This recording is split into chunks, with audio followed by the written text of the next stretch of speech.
Hello and नमस्कार my dear friends. हमारी आज की वीडियो में हम पढ़ने वाले हैं the internal and the external structure of some important organs, ठीक है, और the parts of the female reproductive system. मैंने हमारी अगली लेक्चर में आपको सारे जो पार्ट्स है फीमेल रिप्रोडक्टिव सिस्टम के और जो सारे ऑर्गन्स है उसके स्ट्रक्चर के बारे में एंड उसके फंक्शन के बारे में मैंने आपको बताया था, ठीक है, कि कहाँ पे प्रेजेंट है और उसका फंक्शन क्या है। अभी हम थोड़ा सा डिटेल में जाएंगे और इसके इंटरनल एंड एक्सटर्नल स्ट्रक्चर के बारे में पढ़ेंगे, ठीक है। सारे पार्ट्स के डिटेल में स्ट्रक्चर्स जो है वो नहीं पढ़ना है बेटा, क्योंकि वो इम्पोर्टेंट नहीं है, उतना डिटेल में आपको नहीं पढ़ना है। लेकिन जो इम्पोर्टेंट है और जिसमें से क्वेश्चंस आते हैं वो जो सारे पार्ट्स है और ऑर्गन्स है उसके स्ट्रक्चर के बारे में मैं आपको बता देती हूँ, ठीक है। So let's start with the ovary. यहाँ पे मैंने लिखा है वन पेयर इन दी एब्डोमिनल रीजन, यानी कि वन पेयर ऑफ ओवेरी, दोनों साइड एक एक ओवेरी है इन दी एब्डोमिन रीजन। हमने हमारी जो अगले वाले लेक्चर में जो मैंने यहाँ पे फिगर ड्रॉ की थी उसमें आपको ओवेरी जो है वो मैंने आपको दिखाई थी। एक ओवेरी लेफ्ट साइड है और दूसरी राइट साइड प्रेजेंट है, ठीक है। Then in the ovarian fossa, अभी ये ओवेरियन फोसा क्या है बेटा? Ovarian fossa one shallow depression on the lateral wall of pelvis where in the ovary lies। ये क्या है बेटा? कैविटी लाइक स्ट्रक्चर है ओवेरियन फोसा, ठीक है। एक डिप्रेशन, शैलो डिप्रेशन है जिसके अंदर ओवेरी प्रेजेंट रहती है। इन शॉर्ट ओवेरियन फोसा और कुछ नहीं बेटा, सिर्फ कैविटी है जो कि बोथ साइड पे है, दोनों ही साइड पे कैविटी है, ठीक है। और ये जो कैविटी है, कैविटी यानी फ्री स्पेस, आपको मालूम है, ठीक है। सो ये जो कैविटी है ओवेरियन फोसा, उसमें ओवेरीज रहती है, ठीक है। दोनों ही साइड एक एक कैविटी प्रेजेंट है जिसमें दोनों ही साइड ओवेरी प्रेजेंट रहती है। बहुत इजी है बेटा, ठीक है। सो इतना क्लियर हो गया, ओके। अभी each ovary is attached posteriorly to broad ligaments, that is peritoneal ligaments, with the help of mesovarium। अभी ये क्या है बेटा? जो ओवेरी है, ठीक है, वो जो है यूट्रस की दोनों साइड में वहां प्रेजेंट है, ठीक है। बीच में यूट्रस है, आपको मालूम है, ठीक है, और ओवेरियन फोसा में प्रेजेंट है। अभी ये ओवेरी जहाँ पे प्रेजेंट है वहां पे उसके सराउंडिंग में कितने सारे लिगामेंट्स प्रेजेंट रहते हैं, ठीक है, जो ओवेरी को जो दूसरे ऑर्गन्स है उससे कनेक्ट करते हैं। कनेक्ट करना होगा, ठीक है। कनेक्ट होने से क्या होता है बेटा? ओवेरी जो है उसे सपोर्ट मिलता है। ओवेरी जो है वो फेलोपियन ट्यूब से कनेक्टेड है, ठीक है, लिगामेंट्स के थ्रू। ओवेरी जो है वो यूट्रस से कनेक्टेड है लिगामेंट्स के थ्रू, ठीक है। सो इसी तरीके से ओवेरी जो है वो पोस्टीरियरली, कहा, पोस्टीरियर जो उसकी साइड है वहां पे ब्रॉड लिगामेंट्स से कनेक्टेड है। समझ में आ रही है बात? बहुत सिंपल है बेटा। ओवेरी जो है उसे भी सपोर्ट चाहिए, इसकी वजह से जो ओवेरी है वो दूसरे ऑर्गन्स से भी और दूसरे जो पार्ट्स है एफआरएस के उससे कनेक्ट होती है, ठीक है। कैसे कनेक्ट होगी? लिगामेंट्स के थ्रू होगी, ठीक है। और उसी तरीके से ये जो है पोस्टीरियरली ब्रॉड लिगामेंट से कनेक्टेड है। अभी ये ब्रॉड लिगामेंट क्या है बेटा? पेरिटोनियल लिगामेंट्स, ठीक है। सो उससे कनेक्टेड है विद द हेल्प ऑफ मेसोवेरियम। मेसोवेरियम है वो भी पेरिटोनियम का ही पार्ट है, ठीक है। सो ये जो है मेसोवेरियम, ये स्ट्रक्चर है फोल्डेड स्ट्रक्चर, जिससे ये जो ओवेरी है वो अपनी पोस्टीरियर साइड पे पेरिटोनियल लिगामेंट से कनेक्टेड है। समझ में आई बात? ओके, सो ये बात आपको याद रखनी है। Each ovary attached posteriorly to broad ligaments that is peritoneal ligaments, ठीक है, with the help of mesovarium. समझ में आई बात? ठीक है। नाउ द ओवेरी, उसकी लेंथ कितनी है बेटा? 2 to 4 सेंटीमीटर। शेप कैसा है बेटा? आलमंड शेप, जो कि मैंने आपको कल भी बताया था, ठीक है। Connected to pelvic wall and uterus. अभी ये क्या है? कहीं पे आप देख लो कि ऐसा टर्म है पेल्विक, और कहीं पे देख लो ऐसा लिखा है पेल्विस। अभी ये दोनों में क्या डिफरेंस है बेटा? आपको मालूम है कि, चलो मैं ही बता देती हूँ, कि जो पेल्विस है वो रीजन का नाम है। यानी कि जैसे हम बोलते हैं थोरासिक रीजन, एब्डोमिन रीजन, वैसे ही है पेल्विस रीजन, ठीक है। इतना क्लियर हो गया? रीजन का नाम है। अभी पेल्विक क्या है बेटा? पेल्विक जो है वो बोनी स्ट्रक्चर है, ठीक है, जिसके बारे में आपने 11th में भी पढ़ा है। सो जो पेल्विक है वो बोनी पार्ट है हमारी बॉडी का, और जो पेल्विस है वो रीजन का नाम है। समझ में आ रही है बात? ठीक है। सो यहाँ पे मैंने लिखा है कनेक्टेड टू पेल्विक वॉल, यानी कि जो बोनी पार्ट है हमारी बॉडी में, पेल्विक जो बोनी पार्ट है उससे और यूट्रस से ओवेरी जो है वो कनेक्टेड रहती है, ठीक है। उसका पर्पस क्या है?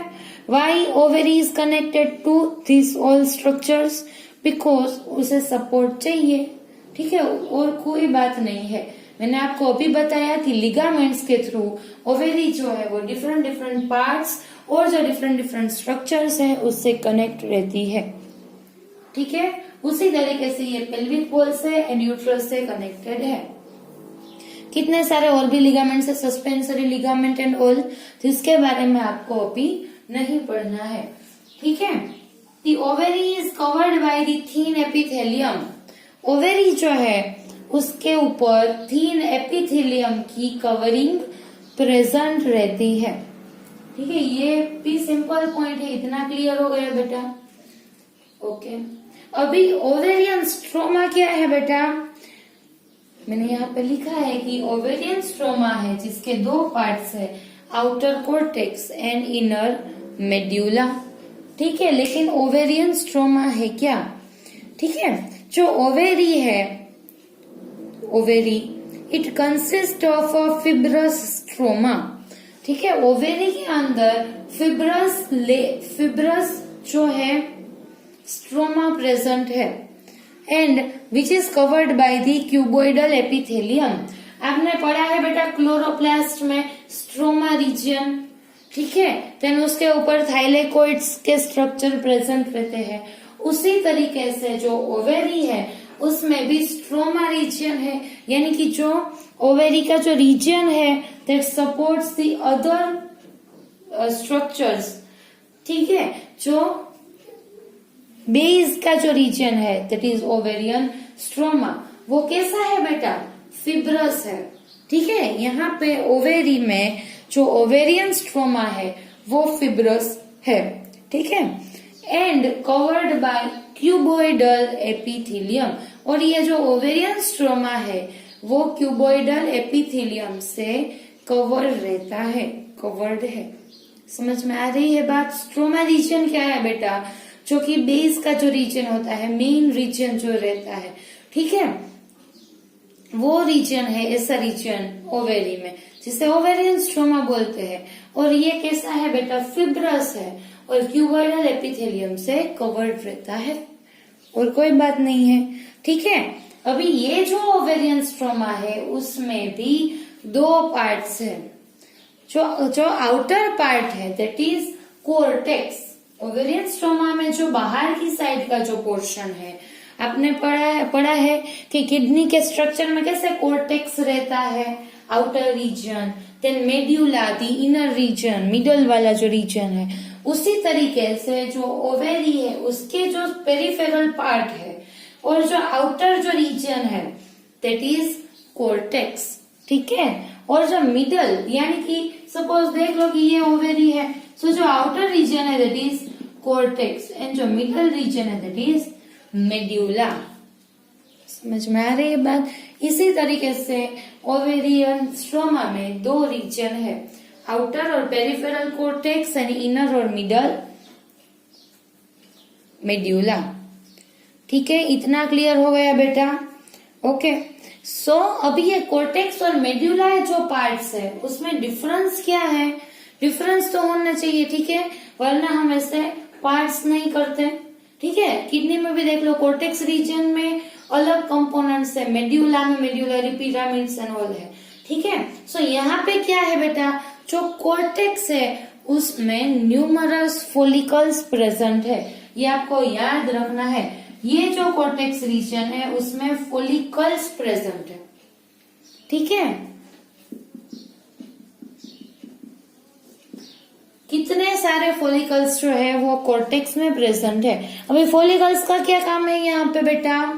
फोलिकल्स जो है वो आगे जाके गैमेटोजेनेसिस की प्रोसेस परफॉर्म करेगा।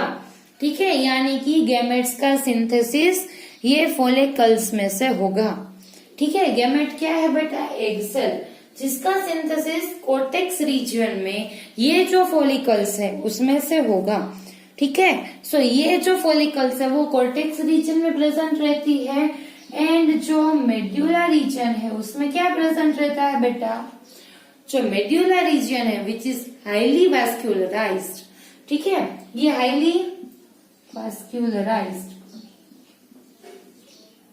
ठीक है, यानी कि इसमें क्या होगा? वास्कुलराइज्ड है, इसका मतलब कि इसमें बहुत सारी ब्लड वेसल्स प्रेजेंट रहती है। कितनी सारी? ठीक है, ये हाईली वास्कुलर स्ट्रक्चर है।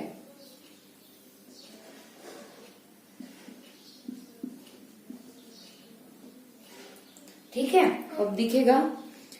सो इतना क्लियर हो गया कि कोर्टेक्स जो है जिसमें फोलिकल्स रहती है जो कि गैमेटोजेनेसिस की प्रोसेस करती है, और जो मेड्यूला है विच इज हाईली वास्कुलराइज्ड, सो उसमें ब्लड वेसल्स एंड ऑल वो जो सारी चीजें हैं वो प्रेजेंट रहती है। ठीक है, इतना क्लियर हो गया बेटा। अभी ओवेरी के बारे में हमने पढ़ लिया कि कहाँ पे प्रेजेंट है। ये जो टर्म्स है ओवेरियन फोसा, ये जो सारे थोड़े से नए टर्म्स है। ठीक है, कि ओवेरियन फोसा जो कि केविटी है और कुछ नहीं है बेटा। ठीक है, और attached posteriorly to broad ligaments that are peritoneal ligament. अच्छा, हमने कई बार बोला कि पेरिटोनियम, पेरिटोनियल। अभी ये जो टर्म है इसका क्या मीनिंग है बेटा? पेरिटोनियल आपने कहीं पे पढ़ा है? ठीक है, अगर आपको मालूम है, मुझे आपसे जानना है कि पेरिटोनियम क्या है। ठीक है, क्योंकि कहीं ना कहीं पे आपने ये टर्म पढ़ा है। ठीक है, सो ये बात मुझे बता दो कमेंट बॉक्स में कि पेरिटोनियम का मीनिंग क्या है। क्यों यहाँ पे कितनी सारी बार पेरिटोनियम केविटी, पेरिटोनियम जो लिगामेंट्स है, ठीक है, ऐसे सारे टर्म्स का यूज हुआ है। पेरिटोनियम क्या है? ठीक है, अगर आपको नहीं मालूम देन मैं अगले लेक्चर में आपको बता दूंगी। So now we will study about the fallopian tube. The fallopian tube has the three parts that are infundibulum, ampulla and isthmus. ठीक है, ये आपको मालूम है, मैंने हमारी अगली लेक्चर में ये तीनों जो पार्ट्स है उसके बारे में बताया और इसके फंक्शंस के बारे में भी मैंने आपको वो वाले लेक्चर में बताया है। ठीक है, फिर मैंने आपको बताया था कि जो इनफंडिब्यूलम है जिसके आगे वाले पोर्शन में फिंगर लाइक प्रोजेक्शंस प्रेजेंट रहती है जिसे फिम्ब्री बोलते हैं। ठीक है, सो ये सारी बातें आपको मालूम है जो कि हमने हमारी अगली लेक्चर में पढ़ी। अभी हमें क्या पढ़ना है बेटा? The final region of oviduct known as the intramural part. अभी ये क्या है बेटा? अभी यहाँ पे आप देख लो कि ये जो है दैट इज फैलोपियन ट्यूब और ओविडक्ट। ठीक है, सो ये इनफंडिब्यूलम हो गया funnel shaped, then widest part that is ampulla, then isthmus. ठीक है, अभी यहाँ से आगे जाके जो पार्ट आएगा ओविडक्ट का, ठीक है, ये वाला जो पोर्शन है ओविडक्ट का जिसे क्या बोलते हैं? Intramural part. ठीक है, ये जो पार्ट है ओविडक्ट का, जिसे इंट्राम्यूरल पार्ट बोलते हैं। क्यों? क्योंकि ये जो पार्ट है वो कहाँ पे है बेटा? जो यूटेराइन फंडस है, वो जो एरिया है उसमें थोड़ा सा इन्वॉल्व हो रहा है। समझ में आ रही है बात? इंट्राम्यूरल पार्ट किससे बोलते हैं? इंट्राम्यूरल पार्ट यानी ओविडक्ट का वो वाला पार्ट है जो इस्थमस से आगे जाके यूटेराइन जो फंडस यहाँ पे होगा, मैंने यहाँ पे ओविडक्ट ड्रॉ की है, यहाँ पे यूटेरस है, यूटेराइन केविटी है, यहाँ पे यूटेराइन फंडस है। ठीक है, सो ये वाला जो पोर्शन है ये किसके कांटेक्ट में है बेटा? यूटेराइन फंडस के कांटेक्ट में है। समझ में आ रही है बात? ये पोर्शन यूटेराइन फंडस में एंटर हो रहा है, यानी कि यूटेराइन फंडस के नजदीक में ओविडक्ट का जो फाइनल पार्ट है that is called intramural part. ठीक है, दोनों साइड से ओविडक्ट का जो पार्ट होगा that come in the contact with the uterine fundus, that part is known as intramural part of oviduct। ठीक है, ये आपको आना चाहिए। समझ में आ गई बात? ये वाला पार्ट, ठीक है, क्योंकि ये जो पार्ट है वो यूटेरस का जो रीजन है उसमें एंटर हो रहा है। यूटेराइन फंडस किसका रीजन है बेटा? यूटरस का रीजन है। ठीक है, सो ये जो पार्ट है दैट इज इंट्राम्यूरल पार्ट। ये टर्म क्लियर हो गया बेटा आपको? बहुत इजी है। इस्थमस के बाद का जो पोर्शन है that is known as intramural part. ठीक है, क्योंकि वो जो है वो यूटेरस का जो पोर्शन रहता है उसमें एंटर होता है। ठीक है, ओके, सो इंट्राम्यूरल पार्ट मैंने यहाँ पे आपको दिखाया है। ठीक है, ये जो पार्ट है। अभी सेकेंड इज सीलियोमिक एग। ये टर्म है, ये थोड़ा सा आपको ध्यान देना है कि सीलियोमिक एग क्या है। ठीक है, सीलियम यानी बॉडी कैविटी, जो कि आपने 11th में बहुत अच्छे से पढ़ रखा है। ठीक है, सो सीलियोमिक एग यानी कि जब एग रिलीज होगा तब वो किस में एंटर हो जाएगा? कैविटी में एंटर हो जाएगा। ठीक है, यहाँ पे देख लो, egg transfer and released in the peritoneal cavity, यानी कि जब आप देख लो कि ओवेरी में से जब एग रिलीज होता है, यहाँ पे ओवेरी है, इसमें से जब एग रिलीज होगा, ये फिमरी वाला जो पोर्शन है वो एग को कैरी करके इनफंडिब्यूलम में ऐड कर देगा। ठीक है, सो ये जो सारी कैविटी है जिसमें से एग पास होगा, फिर यहाँ आगे जाके यूटेराइन कैविटी में आएगा, यानी कि जो एग रिलीज हो रहा है वो कहाँ आ रहा है बेटा? कैविटी में एंटर हो रहा है। ठीक है, यहाँ से जैसे ही ओवेरी में से एग रिलीज हुआ वो किस में आ गया? कैविटी में आ गया। ठीक है, ये जो ओविडक्ट की कैविटी है उसमें एंटर हो गया, फिर यूटेराइन कैविटी में एंटर हो गया। That's why this egg is called the coelomic egg, क्योंकि जब ये रिलीज होता है उसके बाद से ही ये कैविटी में एंटर हो जाता है। ठीक है, इसीलिए इसे सीलियोमिक एग बोलते हैं। मैंने आपसे क्वेश्चन पूछा है, ठीक है, कि पेरिटोनियल क्या है वो आपको मुझे बताना है। ठीक है, अभी ये जो फेलोपियन ट्यूब के बारे में हमने ये दो टर्म्स पढ़ लिए अच्छे से, intramural part and the coelomic egg.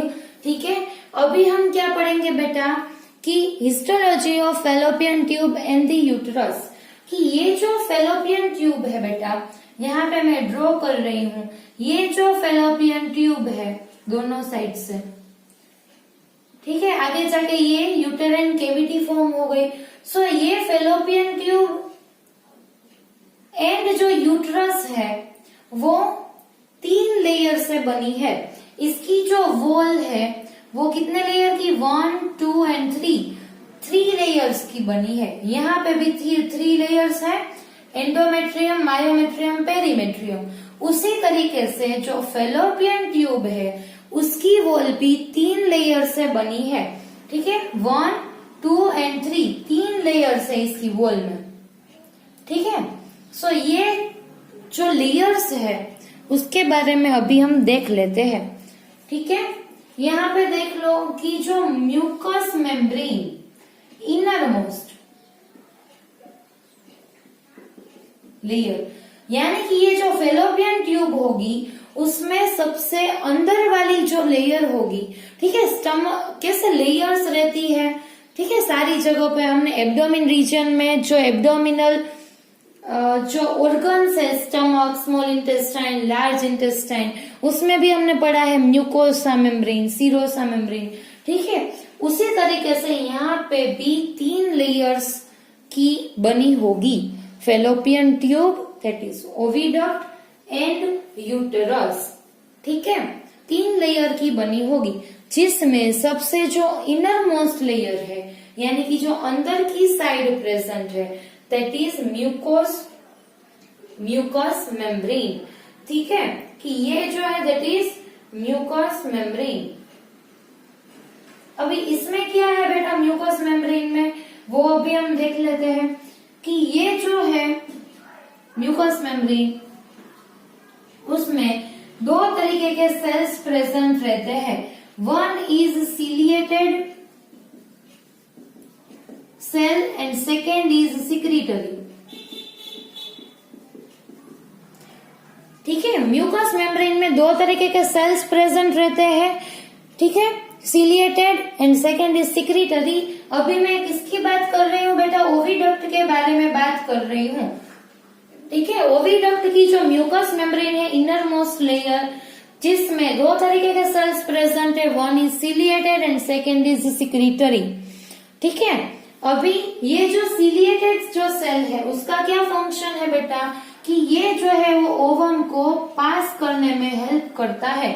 यहाँ से जो ओवम ओवेरी में से रिलीज हुआ उससे पर्टिकुलर डायरेक्शन में आगे की साइड पास करने में सिलिएटेड सेल जो है वो हेल्प करते हैं। बहुत इजी है बेटा, यहाँ पे ध्यान दो। ठीक है, सो जो म्यूकस मेम्ब्रेन है ओविडक्ट में किसके बारे में बात कर रही हूँ वो इम्पोर्टेंट है, आपको याद रखना। ठीक है, सो ओविडक्ट का जो inner most layer mucosal layer, उसमें सिलिएटेड सेल है जो कि ओवम को पास करने में हेल्प करते हैं, और दूसरे जो सेल है दैट इज सिक्रीटरी सेल, जो कि ओवम को नरिशमेंट प्रोवाइड करते हैं, nutrition, and second is protection. Nutrition provide करेंगे एंड प्रोटेक्शन प्रोवाइड करते हैं सिक्रीटरी सेल्स। किससे, ओवम को न्यूट्रिशन प्रोवाइड करेंगे एंड प्रोटेक्शन प्रोवाइड करेंगे। ठीक है, अभी ये जो म्यूकस मेम्ब्रेन है, जब हम यूटेरस के बारे में बात करते हैं, then this mucus membrane is known as endometrium. Mucus membrane हमने ओविडक्ट में जो उसकी कैरेक्टरिस्टिक्स है वो पढ़ ली। अभी जो म्यूकस मेम्ब्रेन जो कि यूटेराइन केविटी में यानी कि यूटेरस में प्रेजेंट है, जिसके लिए one specific term is there, that is endometrium. अभी एंडोमेट्रियम की जो कैरेक्टरिस्टिक्स है वो आपको अच्छे से मालूम है, क्योंकि हमने अगले वाले लेक्चर में ही पढ़ी। तब मैंने बोला था कि एंडोमेट्रियम जो है वो इनर मोस्ट लेयर है, जिसमें कई सारी ब्लड वेसल्स प्रेजेंट है, ग्लैंड्स प्रेजेंट है। वो जब एम्ब्रियो इम्प्लांट होता है तब ये जो लेयर है वो थिक हो जाती है, लेकिन जब अनफर्टिलाइज्ड एग आता है तब ये एंडोमेट्रियम की जो लेयर है उसमें से भी जो उसके पार्ट्स है वो मेंस्ट्रुअल फ्लो में, ब्लड फ्लो में निकल जाते हैं। ठीक है, सो ये सारी बातें मैंने आपको अगले लेक्चर में बताई थी, आगे वाले लेक्चर में। ठीक है, सो इतना क्लियर हो गया। अभी आपको म्यूकस मेम्ब्रेन के बारे में सब कुछ मालूम हो गया। ठीक है, अभी जो सेकेंड है दैट इज मसल लेयर। अभी ये क्या है बेटा, मसल लेयर है, यानी किससे बनी है, मसल से बनी है। अभी मसल लेयर की ओविडक्ट में हम बात करें तो यूटेरस में करेंगे। ठीक है, दोनों में हमें देखना है। ओविडक्ट में जो ये मसल लेयर है वो किससे बनी है बेटा, अनस्ट्रिप्ड मसल से। ठीक है, किससे बनी है? अनस्ट्रिप्ड मसल से बनी है। और ये जो यूट्रस में है वो किससे बनी है? थिक स्मूथ मसल से बनी है। ठीक है, इतना सिर्फ आपको याद रखना है कि किससे बनी है। ओके, अभी जो लास्ट जो आउटर मोस्ट लेयर है, आउटर मोस्ट, ठीक है, यहाँ पे देख लो कि यूटेरस में जो ये थिक स्मूथ मसल की जो वॉल है जिससे आप बोलते हो मायोमेट्रियम। ठीक है, क्लियर हो गया? बहुत इजी है।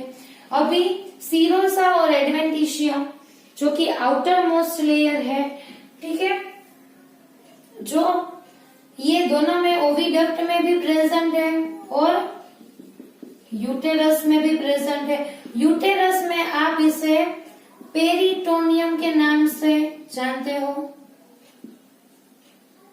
ठीक है, ये जो है पेरिटोनियम, सॉरी पेरीमेट्रियम। ठीक है, ये पेरीमेट्रियम के नाम से आपको मालूम है, जो कि हमने अगले वाले लेक्चर में पढ़ा। और ये जो है ओविडक्ट में भी प्रेजेंट है। ठीक है, that is the outer most layer of visceral peritoneum.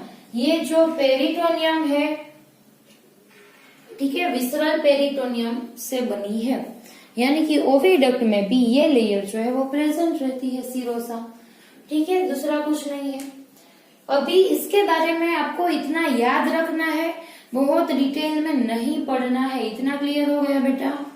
ठीक है, अभी जो यूटेरस के बाद की जो पॉइंट आता है दैट इज सर्विक्स। ठीक है, मैंने यहाँ पे लिखा है। अभी यहाँ पे देख लो कि यूटेरस मैंने जो बनाया है उसमें ही आपको एक्सप्लेन कर देती हूँ कि जो यूटेरस है उसके आगे वाला जो पोर्शन है ये वाला दैट इज सर्विक्स, एंड जहां से उसके बाद वजाइना का पोर्शन स्टार्ट होगा। ठीक है, सो ये जो सर्विक्स है वो इंटरनली, यानी कि ये जो सर्विक्स है उसके इंटरनल स्ट्रक्चर के बारे में अभी हमें पढ़ना है।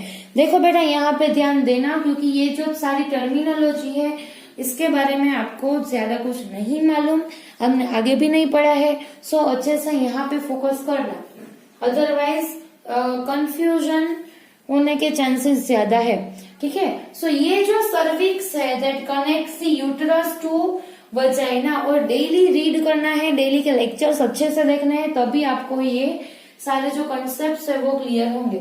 ठीक है, सो सर्विक्स जो है वो इंटरनली, इसका इंटरनल स्ट्रक्चर अभी हम देखते हैं। सो उसमें दो ओपनिंग्स प्रेजेंट है। ये जो सर्विक्स है उसमें दो ओपनिंग्स प्रेजेंट है। ठीक है, one is internal opening and second is external opening. ठीक है, ये जो है दोनों ओपनिंग के नाम है, दूसरा कुछ नहीं है। Internal opening and external opening. Internal opening किसे बोलते हैं? Opening between uterus and cervix, यानी कि यहाँ पे देख लो ये यूटेरस का रीजन है। ठीक है, ये क्या कौन सा पोर्शन है? यूटेराइन केविटी है। अभी यहाँ पे सर्विक्स है। ठीक है, सो यहाँ पे वन ओपनिंग होगा यहाँ पे, जो कि यूटेरस को सर्विक्स से कनेक्ट करेगा। ठीक है, यूटेरस जो है उसे सर्विक्स से जो कनेक्ट करता है उसे बोलते हैं इंटरनल ओपनिंग। ठीक है, और जो सर्विक्स है उसे वजाइना में जो ओपन करता है उसे बोलते हैं एक्सटर्नल ओपनिंग। ठीक है, दो तरीके के ओपनिंग सर्विक्स में है, internal opening and external opening. ठीक है, सर्विक्स जो है वो यूटेरस एंड वजाइना के बीच का जो पोर्शन है जिसे आप सर्विक्स बोलते हो। अभी आप सर्विक्स का इंटरनल स्ट्रक्चर देख लो। सो उसमें दो ओपनिंग आपको दिखेंगे, one is internal and second is external opening. Internal जो ओपनिंग है वो यूटेरस और सर्विक्स के बीच में प्रेजेंट होता है। ठीक है, ये दोनों के बीच में जो है दैट इज इंटरनल ओपनिंग, और ये जो दोनों है सर्विक्स एंड वजाइना के बीच में that is called external opening, यानी कि दो ओपनिंग्स प्रेजेंट रहते हैं। समझ में आई बात? और ये ओपनिंग के बारे में अभी भी कई सारे कॉन्सेप्ट्स हैं जो कि जिसके बारे में अभी आपको नहीं पढ़ना है, सो कोई बात नहीं, अभी आप इतना ही याद रखो, internal opening and external opening. समझ में आई बात? इन दोनों के बीच का जो जंक्शन है दैट इज इंटरनल, ये दोनों के बीच का जंक्शन है दैट इज एक्सटर्नल। ठीक है, and the last is vagina.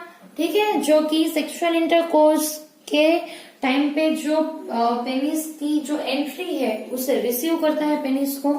ठीक है, एंट्री जो है वो यहाँ से होती है, एंड जो मेंस्ट्रुअल ब्लड फ्लो जो है वो भी यहाँ से बॉडी के आउटसाइड निकलता है। ठीक है, सो ये सारी चीजें आपको क्लियर है।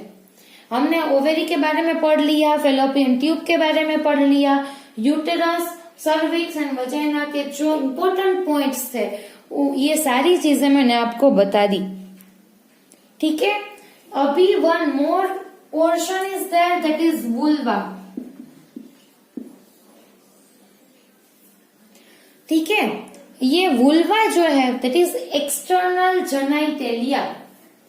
ठीक है, मैंने आपको बताया था कि दो तरीके के रहते हैं portion, internal genitalia and external genitalia. ठीक है, इंटरनल जेनाइटेलिया यानी कि जो फीमेल रिप्रोडक्टिव सिस्टम के जो इनर साइड यानी कि बॉडी के अंदर की साइड जो प्रेजेंट रहते हैं that are internal genitalia, and जो एक्सटर्नल जेनाइटेलिया है दैट आर रिप्रोडक्टिव ऑर्गन्स जो कि बॉडी के बाहर की साइड ओपन होते हैं। ठीक है, जो कि एक्सटर्नल जेनाइटेलिया में इन्वॉल्व है। ठीक है, अभी ये जो वुल्वा है दैट इज एक्सटर्नल जेनाइटेलिया। कई लोग इसे वल्वा भी प्रोनाउंस करते हैं, आप जैसे चाहो वैसे प्रोनाउंस कर सकते हो। ठीक है, सो ये जो है दैट इज एक्सटर्नल जेनाइटेलिया, और ये कई सारे पोर्शन से पार्ट से बना है, जिसमें labia majora, labia minora, clitoris, vestibule, ठीक है, ये यूरेथ्रल पोर्शन, ठीक है, कई सारे पार्ट्स इसमें है। ठीक है, और ये थोड़ा सा इम्पोर्टेंट है लेकिन थोड़ा सा टफ भी है, वल्वा का जो पोर्शन है वो। ठीक है, सो वो जो है वो हम नेक्स्ट लेक्चर में कवर करेंगे कि वुल्वा क्या है। ठीक है, और इसके पार्ट्स कौन से हैं इसके बारे में बहुत ज्यादा आपको बताना है मुझे। सो यहाँ तक आपको क्लियर है बेटा? ये जो सारी चीजें हैं वो आपको आनी चाहिए ओवरी के बारे में। ठीक है, अभी हम नेक्स्ट लेक्चर में वल्वा के बारे में पढ़ेंगे। ओके बेटा, so if you have any query you can ask me. ठीक है, क्वेश्चंस आपको पूछने ही है। अगर कोई भी कंसेप्ट आपको मिस हो रहा है और आपको नहीं समझ में आ रहा है बेटा, आप मुझे बताओ, मैं जो वो टॉपिक है वो आपको रिवाइज करवा दूंगी अगर ज्यादा दिक्कत है तो, वरना वो जो टर्म है जो कि आपको नहीं समझ में आ रहा है, ठीक है, उसके बारे में बता दूंगी। ऐसा कुछ नहीं है, आपके कॉन्सेप्ट क्लियर होने चाहिए। ठीक है, सो जब भी आपको डाउट हो आप मुझे पूछ सकते हो। ठीक है, सो thank you so much for watching this video and don't forget to like, share and subscribe. Thank you.